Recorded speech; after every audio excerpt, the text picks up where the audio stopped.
আসসালামু আলাইকুম প্রিয় শিক্ষার্থী ভাই ও বন্ধুরা, গতকাল আমরা বাই হোম ইজন্ট ডান ইট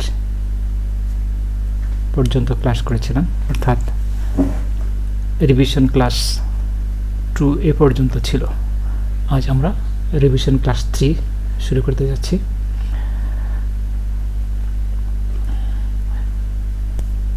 এখানে ডব্লিউএইচ কোশ্চেন, ডব্লিউএইচ ওয়ার্ড দ্বারা কীভাবে কোশ্চেন করা হয় সে সম্পর্কে আমরা আলোচনা করছিলাম। তাই ধারাবাহিকতায় আজ শুরু করছি। Why do I do it, আমি কেন ইহা করি, অর্থাৎ হোয়াই এর পরে অক্সিলারি ভার্ব, তারপরে সাবজেক্ট এবং ব্র্যাকেটের মাঝখানে মেইন ভার্ব বসবে, ইট এর জায়গায় অবজেক্ট বসবে।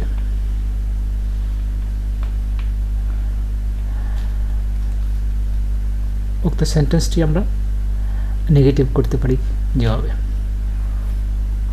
হোয়াই ডোন্ট আই ডু ইট।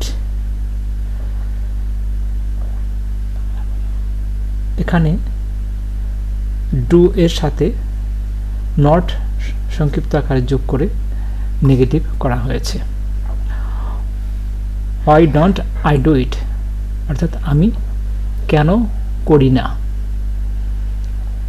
তারপর প্যাসিভ অ্যাফার্মেটিভ করলে আমরা সেন্টেন্স থেকে পাই, why is it done, why is it done it by me. অর্থাৎ প্যাসিভের ধারাবাহিকতায় আমরা এই সাবজেক্টটিকে অবজেক্ট নিয়ে এসেছি, অবজেক্টের আগে নিয়ম অনুযায়ী বাই বসে, মূল ভার্বের পাস্ট পার্টিসিপাল হয় এবং মূল ভার্বের পূর্বে একটি অক্সিলারি ভার্ব বসে সাবজেক্ট অবজেক্ট অনুযায়ী, অবজেক্ট বা সাবজেক্ট অনুযায়ী এখানে অক্সিলারি ভার্ব ইজ এসেছে। অর্থাৎ অবজেক্ট ছিল ইট, ইটটা হয়ে গেছে, এখন সাবজেক্ট আই ছিল, সাবজেক্ট আই হয়ে গেছে বাইয়ের পরে অবজেক্ট। প্যাসিভ নেগেটিভে পাই আমরা, why isn't done it by me, কেন আমার দ্বারা করা হয় না। পরবর্তীতে আসি, where do I do it, আমি কোথায় ইহা করি। অর্থাৎ কোনো একটা কাজ কোনো একটা স্থানে গিয়েও তো আমরা করি না। যেমন আমরা স্কুলে গিয়ে খেলাধুলা করি বা বই পড়ি, কবিতা আবৃত্তি করি, যেখানে একটা স্থানে গিয়েও আমরা তো কোনো কিছু করি, সেই জন্য ইটটা হবে ওই কাজটা বা ওই জিনিসটা, আর যে কাজটা করি আমরা সেটা হবে মেন ভার্ব। আর এই মেন ভার্বটাকে কোশ্চেনেবল করার জন্য সাবজেক্টের পূর্বে এবং ডব্লিউএইচ ওয়ার্ডের পরে একটা অক্সিলারি ভার্ব নিয়ে আসতে হবে। এখানে যেহেতু আই হলো সাবজেক্ট, আইয়ের শর্ত মোতাবেক এখানে ডু বসানো হয়েছে প্রেজেন্ট ইনডিফিনিট টেন্স হিসাবে। পাস্ট পার্টিসিপাল হিসাবে আমরা অন্য পাস্ট ইনডিফিনিট হিসাবে আমরা এখানে ডিড বসাইতে পারতাম, ফিউচারের কালে এখানে সেল সেল বসিয়ে তারপর পরবর্তী শর্ত মোতাবেক পূরণ করতে পারতাম। আচ্ছা, যাই হোক, আমরা অত দূর না যাই, আমরা আশা করি পরবর্তীতে এর বিস্তারিত আলোচনা করব। হোয়ার ডোন্ট আই ডু অর্থাৎ হোয়ার ডু আই ডু, এই সেন্টেন্সটিকে আমরা নেগেটিভ করলে পাই, হোয়ার ডোন্ট আই ডু ইট।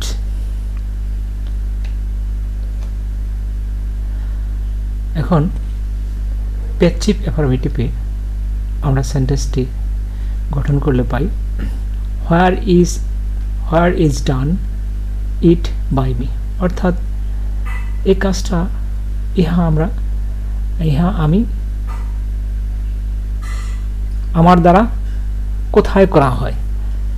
অর্থাৎ কোন একটা কাজ আমি করে ফেলেছি, আমার হয়তো মনে নেই, তখন নিজেকে হয়তো প্রশ্ন করতেছি যে এই কাজটা আমার দ্বারা কোথায় করা হয়। অ্যাবসেন্ট মাইন্ডে অনেক কিছু করে ফেলি না আমরা, এরকম কোশ্চেন হয়তো নিজেকে নিজে অনেক সময় করি।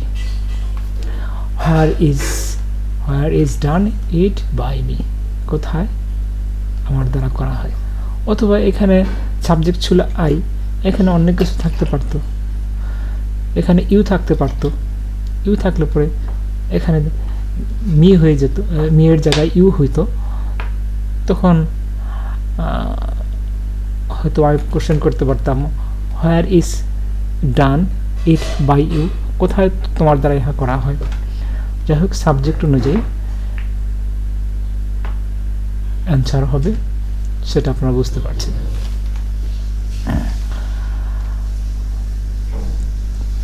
ওকে, সেন্টেন্সটি আমরা নেগেটিভ করলে পাই where isn't done it by me. এবার আসি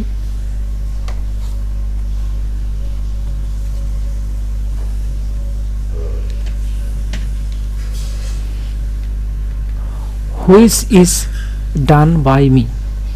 এখানে হুইচ এর পরে একটি সাবজেক্ট বসবে, যেমন আমি বলতে পারি which book is read by me, কোন বইটা আমার দ্বারা পড়া হয়। যেমন মেঘনাবত কাব্য অথবা পদ্মাবতী। হ্যাঁ, এখানে মেয়ের জায়গায় ইউ থাকতে পারত, তখন আপনি কোশ্চেন করতে পারতেন এভাবে which book are read by you, এভাবে কোশ্চেন করতে পারতেন।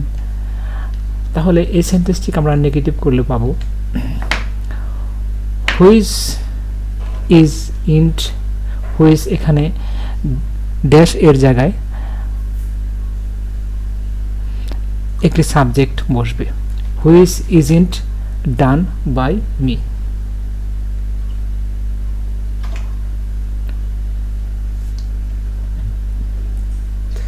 এখন হুইচ দিয়ে কোশ্চেন করলে আমরা পাই which dash do I do, অর্থাৎ কারটি আমরা করি বা কার জিনিসটা, কার কাজটা, এরকম আমরা বলতে পারি।